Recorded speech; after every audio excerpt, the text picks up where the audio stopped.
Back in August 1977, a big radio telescope at Ohio State University was just doing its usual scan of the sky. Out of nowhere, the computer spit out this strange sequence, 6EQUJ5. The guy checking the printouts, Jerry Amon, saw it, circled it in red, and scribbled "Wow" right there in the margin. That signal only lasted 72 seconds. It came in strong at a frequency around 1420 megahertz, right in that quiet part of the radio spectrum where scientists figured any smart signal might show up. It rose and faded exactly like something fixed in space would as the telescope swept past it. Then it was gone. Nearly 50 years later, no one's picked it up again, despite a lot of serious listening. The telescope wasn't even looking for aliens that night. It was part of a regular sky survey. The signal seemed to come from the direction of Sagittarius, way out toward the center of our galaxy, but much farther. It was narrow and powerful in a way that stood out from most natural stuff they knew back then. People checked the same spot over and over with the same telescope and better ones later. Nothing. Some folks later suggested it might have been a comet's hydrogen cloud, but timing and follow-ups didn't really match. A more recent study floated the idea of some flare hitting a hydrogen cloud, but still, no clear answer. It's just one lone event sitting in the old records. While that wow signal stayed quiet in the archives, something else started turning up. In 2007, astronomers digging through old data from a telescope in Australia found a super bright burst that lasted just a few milliseconds. It had traveled billions of light years. They called it the Lorimer burst, the first fast radio burst anyone really recognized. After that, thousands more showed up. Telescopes in Canada and Australia now catch dozens every day.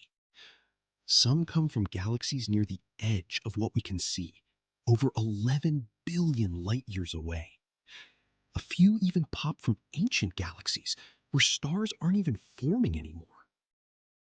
These bursts get delayed in different ways depending on the plasma they pass through, so scientists can figure out how far they came. Some repeat every 16 days or so, others every 44 minutes. A bunch seem tied to magnetars, those crazy magnetic neutron stars that can let off huge radio flares. But not all of them fit the easy explanations. A few come from spots with weird magnetic twists or quiet areas where you wouldn't expect much action. Each new one adds to the picture, but there are still outliers that keep people studying.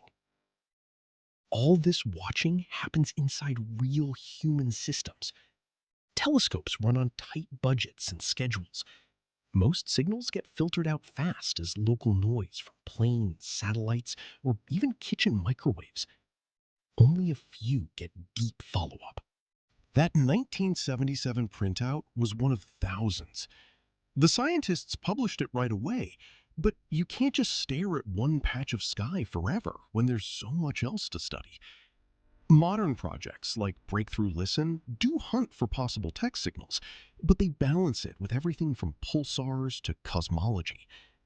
Data takes time to check properly, so nobody cries wolf on a false alarm. What you see in the records is a universe that's way more lively at radio wavelengths than anyone expected decades ago.